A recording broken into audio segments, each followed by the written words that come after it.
નમસ્કાર, vibes of India પર તમારું સ્વાગત છે। અત્યારે વિવાદિત વિસ્તારમાં રાહુલ ગાંધીની યાત્રા પહોંચી છે।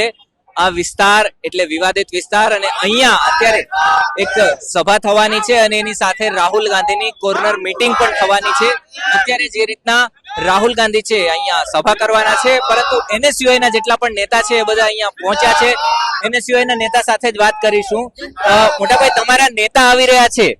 ખાસ કરીને આજે આદરણીય નેતા રાહુલ ગાંધીજી કે જે ઐતિહાસિક પદયાત્રા મણિપુરથી મુંબઈ સુધીની છે, ત્યારે એને ગુજરાતમાં જોરશોરથી આગમન થઈ રહ્યું છે અને યુવાનો ખૂબ જ મોટી સંખ્યામાં આદરણીય રાહુલ ગાંધી સાથે જોડાઈ રહ્યા છે।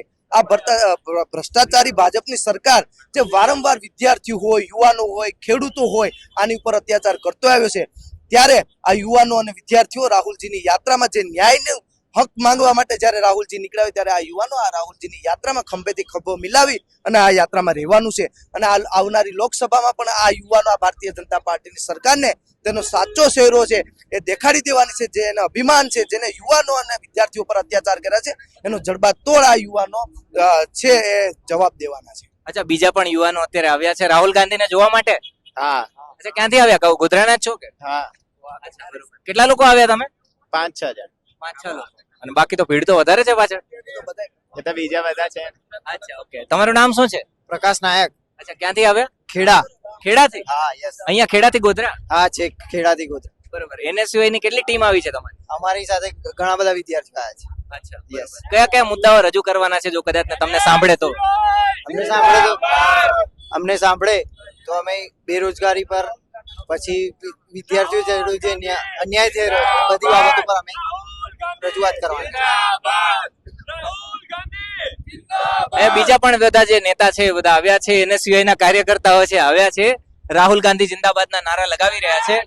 પરંતુ મારે તમને એ કહેવું છે, આજ સવારથી મને થોડું અલગ જોવા મળ્યું।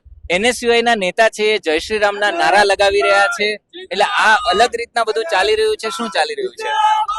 જય શ્રી રામ એ કોઈ ભારતીય જનતા પાર્ટીના એકલાના નથી, સર્વ ઇન્ડિયાના લોકોના, હિન્દુના છે। એટલે અમે કોઈ જાતિ ધર્મમાં માનતા નથી, અમે સર્વ ધર્મ સંપન્ન ને આ કોંગ્રેસ પાર્ટી છે, એટલે જય શ્રી રામ બોલવા એ અમે અમારો આસ્થા છે તો અમે બોલીએ, એમાં કોઈ નવી વાત નથી। રાહુલજી પણ બોલે છે જય શ્રી રામ, જય હનુમાન, એમાં કોઈ મોટી વાત નથી। અમે ભગવાનમાં માનીએ છીએ। આજે महाशिवरात्रि से तो राहुल जी महाकाल गए और आज भी महाशिवरात्रि के दिन आराध्य देव शंकर जी की पूजा करी है, राहुल गांधी ने पूजा करी है, तो एમાં કોઈ મોટી વાત નથી। ભગવાન સૌના છે, કોઈ પાર્ટીના નથી। કેટલા લોકો આવેલા છે અત્યારે એનએસયુઆઈ ના અહીંયા? એનએસયુઆઈ ના નથી, એનએસયુઆઈ ના તો થોડાક જ કાર્યકર્તાઓ છે, પણ જે યુવાનો છે, જે વિદ્યાર્થીઓ આ ભારતીય જનતા પાર્ટીની સરકારથી પીડિત છે, આ તમામ યુવાનો રાહુલ ગાંધીજીની સભામાં હાથ દેવા માટે। અચ્છા, માની લો કે કોર્નર મીટિંગ થાય, રાહુલ ગાંધી તમને સાંભળે, તો યુવાનોના કયા કયા પ્રશ્નો તમે રાહુલ ગાંધીની સામે મૂકવાના છો? હર હંમેશા રાહુલ ગાંધીજી યુવાનો માટે એના પ્રશ્નો સાંભળવા માટે તત્પર રહેતા હોય છે અને આ ગુજરાતમાં આપણે જોઈએ છે ભારતીય જનતા પાર્ટીનું શાસન કેટલા વર્ષોથી છે। તમે જો 22 વખત સરકારી ભરતીઓના પેપર લીક થાય છે, યુવાનોને રોજગારી નથી મળતી, કોન્ટ્રાક્ટ બેઝના નામે યુવાનોનું શોષણ કરવામાં આવે। આ તમામ મુદ્દાઓને લઈ અમે રાહુલ ગાંધીજી ને પ્રશ્નો કરવાના છે અને રાહુલ ગાંધીજીને અમારી વેદના કહેવાના છે।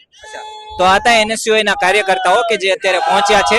એમના નેતા રાહુલ ગાંધી અત્યારે ગોધરામાં આવ્યા છે અને ગોધરામાં અત્યારે એક મીટિંગ પણ યોજવાની છે, કોર્નર મીટિંગ થવાની છે, એના સિવાય સભા પણ થવાની છે। એના પછી આ જે યાત્રા છે આગળ વધવાની છે અને યાત્રા પછી પાવાગઢ ખાતે પહોંચવાની છે અને 4 વાગે જ્યારે પાવાગઢ ખાતે આ યાત્રા પહોંચે ત્યારે માતાના ચરણોમાં દર્શન કરવાના છે અને એની સાથે રાસ ગરબે પણ રમવાના છે।